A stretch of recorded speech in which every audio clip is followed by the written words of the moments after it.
सोन्याची जेजुरी देव गेले जेजुरा निळा घोडा अगडदुम नगारा सोन्याची जेजुरी देव गेले जेजुरा निळा घोडा पाव में तोडा कमरी कर पटा बिगिर मस्तकी तुरा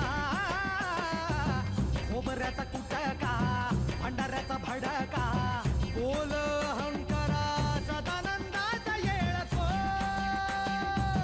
सदानंदाचा येळको जय देव जय देव जय देव जय देव जय देव जय शिव मातंगा जय देव जय देव जय देव जय देव जय देव जय शिव मातंगा हरिवर्धन मल्हारी तुझी प्रचंड जय देव जय देव जय देव जय देव जय देव जय शिव मातंगा हरिवर्धन मल्हारी तुझी प्रचंड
कोण म्हणे हा व्रात्य मुलगा आहे?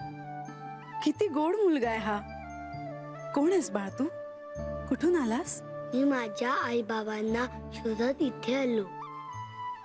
एवढा मोठा गड तू एकटा चढून आलास? हो,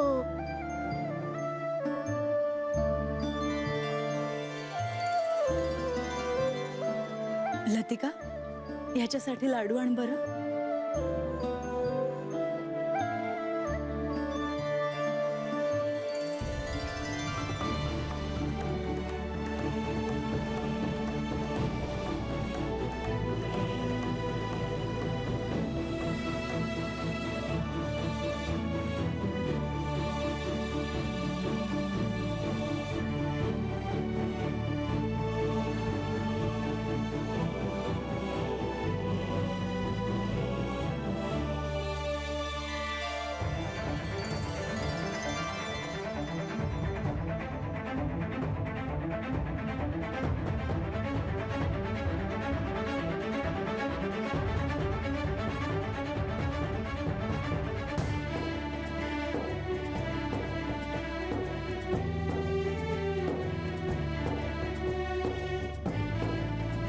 अजून हवेत तुला लाडू? हो. आण, अजून लाडू आण. थकलाय तो, भूक लागलीये त्याला.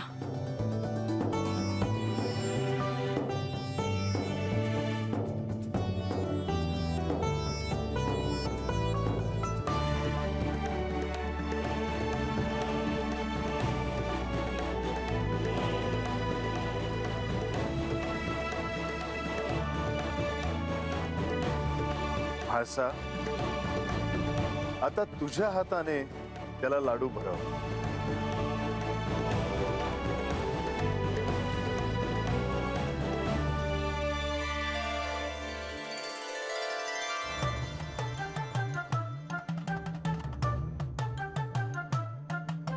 आता माझं पोट भरलं.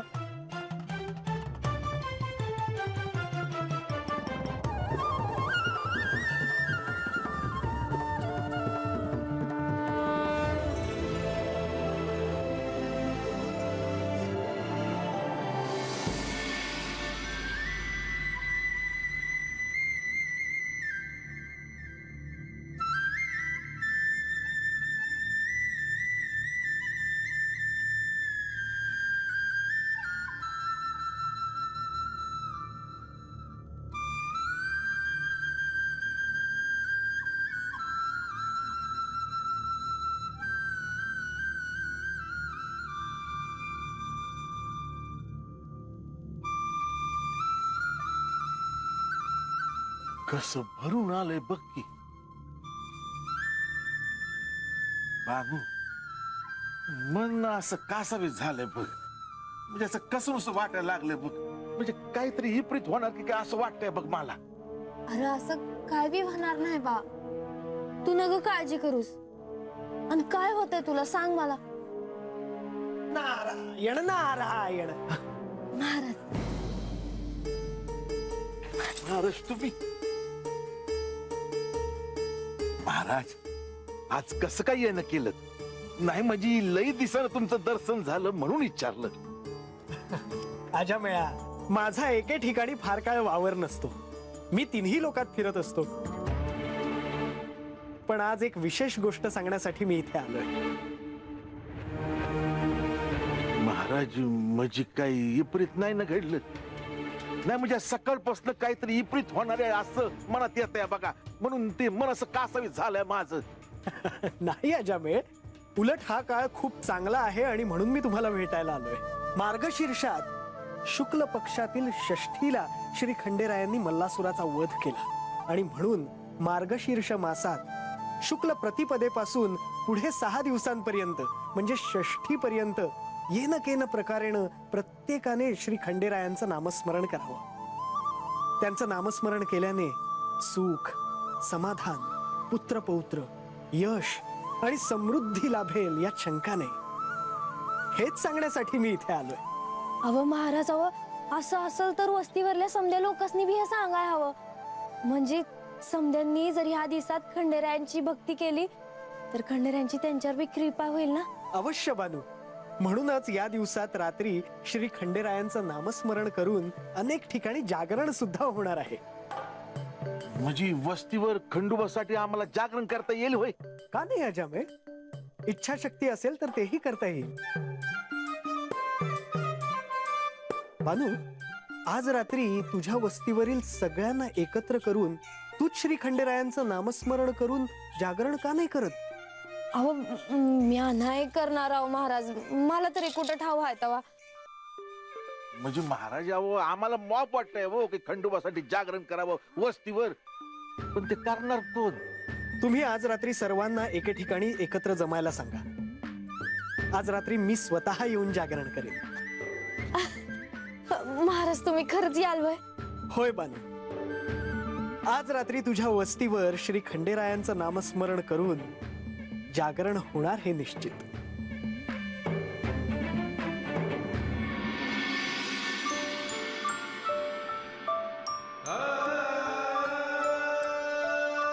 श्री गणेश, तुझ्या येण्याने मला किती आनंद झाला आहे हे मी तुला कसे सांगू. तुझ्या येण्याने म्हासेच्या चेहऱ्यावर जो आनंद दिसतो आहे त्याने मी अतिशय सुखावलो आहे. पण आता तुझ्यावर श्री विष्णूंनी खूप मोठे दायित्व टाकले आहे. गणेशा, विघ्न दूर करताना तुला खूप कठीण निर्णय घ्यावे लागतील. पण त्यावेळी नेहमीप्रमाणेच अविचल रहा.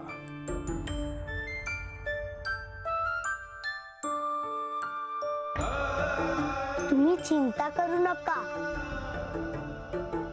सगळं काही छान होईल.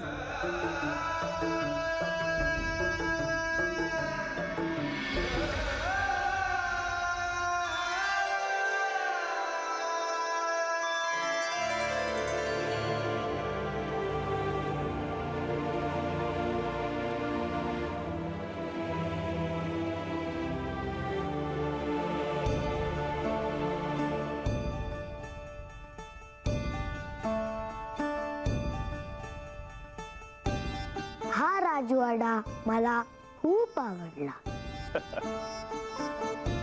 श्री गणेश, तू कैलासातून आला आहेस तेव्हा असं समज की हा प्रति कैलासच आहे. कारण आपण दोघं इथे आहात.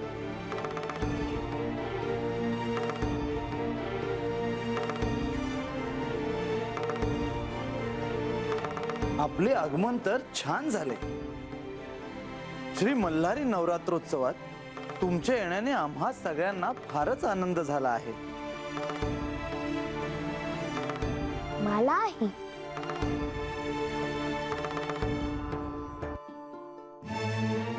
देवा, मला असं वाटतं की आता आपण नारद मुनी आणि श्री ब्रह्मदेव यांना बोलवावं.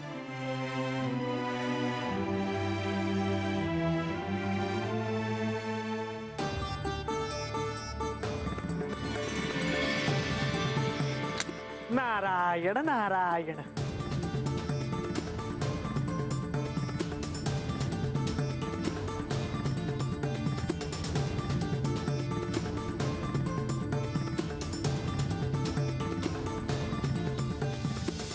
या शिवलीलेत हे आपले अति मनोहर रूप पाहून मला शब्द सुचेनासे झाले आहेत.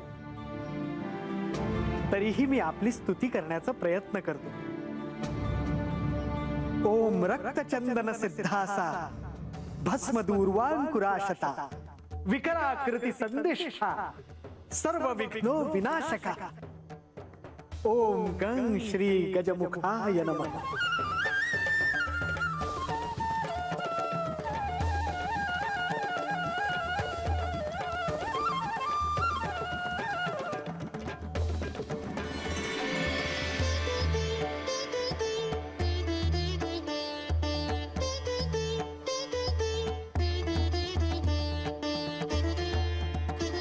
हे ब्रह्मदेवा, जेजुरी गडावर आपलं स्वागत आहे. या आधीच्या भेटीत आपण ठरवल्याप्रमाणे श्री बाल गणेश कैलासाहून जेजुरी गडावर आले आहेत.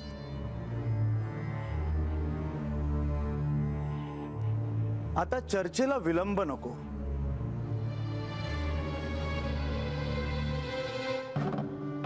देवा, आपण बोलणं सुरू करूयात का? पण मला इथे का बोलवलं?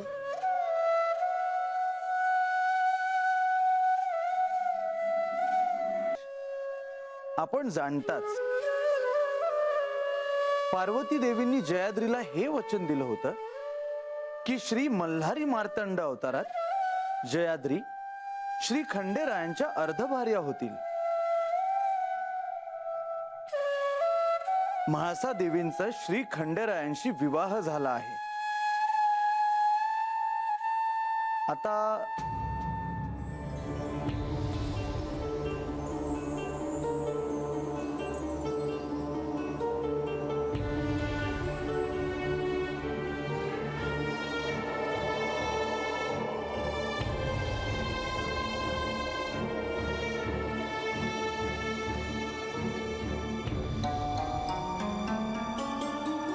पार्वती, कृतयुगात मल्हारी मार्तंड अवतारात जयाद्री माझी अर्धभार्या होईल या तू दिलेल्या वचनाचा तू अजूनही विचार कर.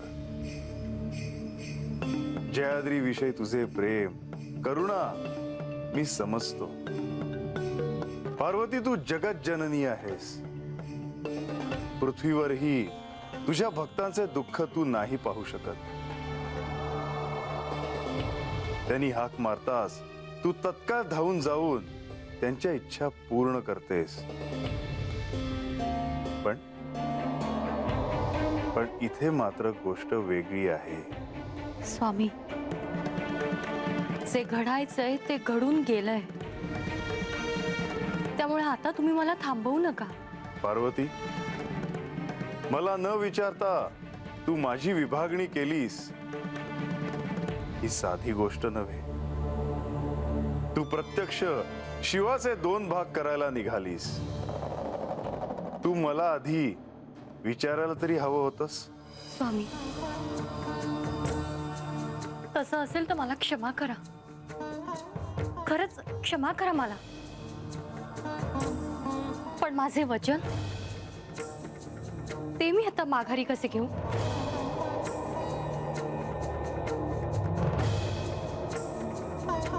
ठीक आहे,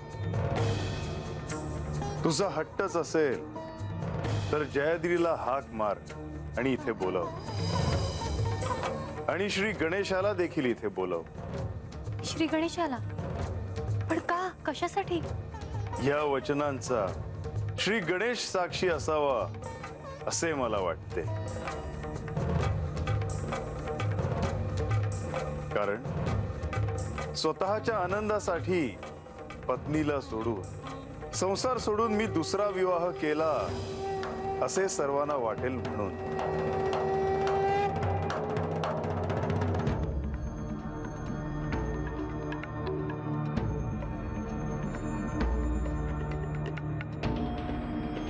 जयाद्री जयाद्री जयाद्री जयाद्री जयाद्री जयाद्री जयाद्री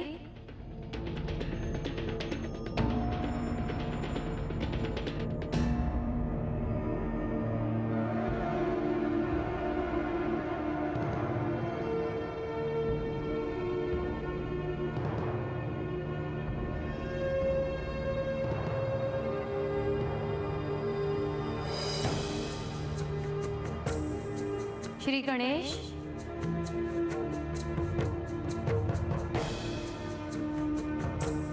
श्री गणेश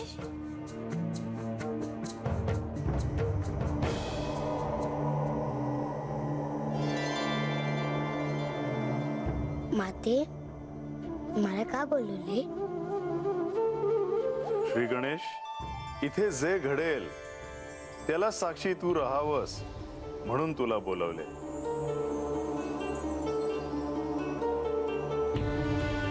पार्वती, मल्हारी अवतारात पहिल्यांदा तुझ्याशी माझा विवाह होईल. विवाहानंतर तू दिलेल्या वचनाप्रमाणे जयाद्री माझी अर्धभार्या होईल. पण ह्याचे स्मरण असू दे की ही तुझी इच्छा आहे. माझ्या दृष्टीला जे दिसते आहे त्यातून मी तुला सावध करू इच्छितो की जयाद्री माझी अर्धभार्या होईल हे तुला सहन नाही होणार.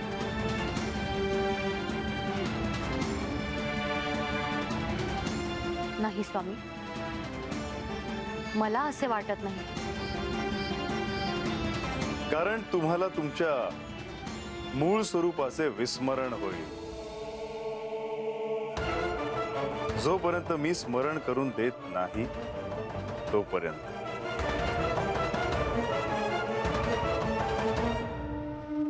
माते, तू दिलेल्या वचनाचा मी साक्षी आहे. योग्य वेळी मी तुला त्याचे स्मरण करून देईल.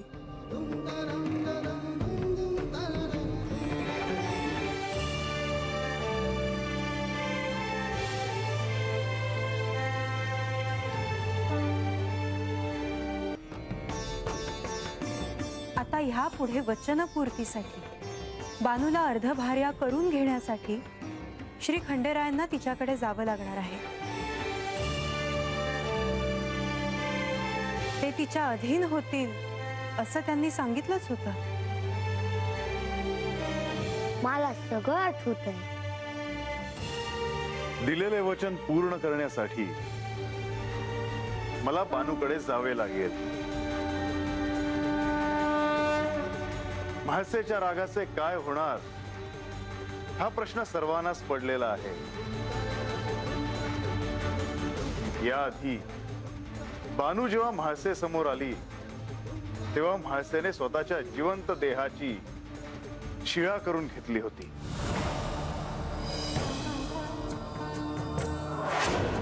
श्री म्हाळसा देवी जगत जननी आहेत. आपण कोण आहोत हे जरी त्यांना माहिती नसलं तरी पंचमहाभूत त्यांच्या आज्ञेत आहेत. त्यांचा क्रोध जर अनावर झाला तर कोणतंही संकट येऊ शकतं. प्रजेवरती कोणतेही संकट येऊ नये, प्रजा सुरक्षित राहावी याचे दायित्व आपण घ्यावे अशी आम्हा सर्वांची इच्छा आहे. माझे बानूकडे जाणे म्हाळसेला सहन होणार नाही.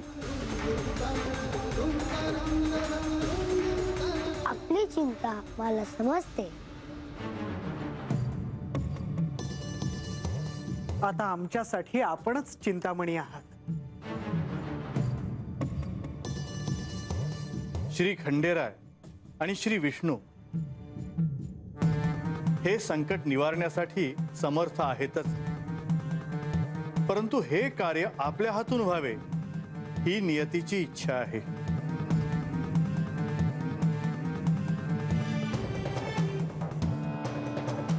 श्री गणेश, आत्ता सांगितलेलं संकट तर आहेच, पण दिलेल्या वचनाची पूर्ती करणं ही महत्वाचं आहे. श्री म्हाळसा देवी, श्री खंडेराय आणि बाणाई या तिघांपैकी कुणालाही काहीही झालं तरी आहे त्यापेक्षा मोठं संकट येऊ शकतं. याचा अर्थ कोणताही अपघात घडू नये असं श्री विष्णू सुचवत आहेत. आपण बानूकडे गेलात आणि तिने आपल्याला स्वीकारले नाही तर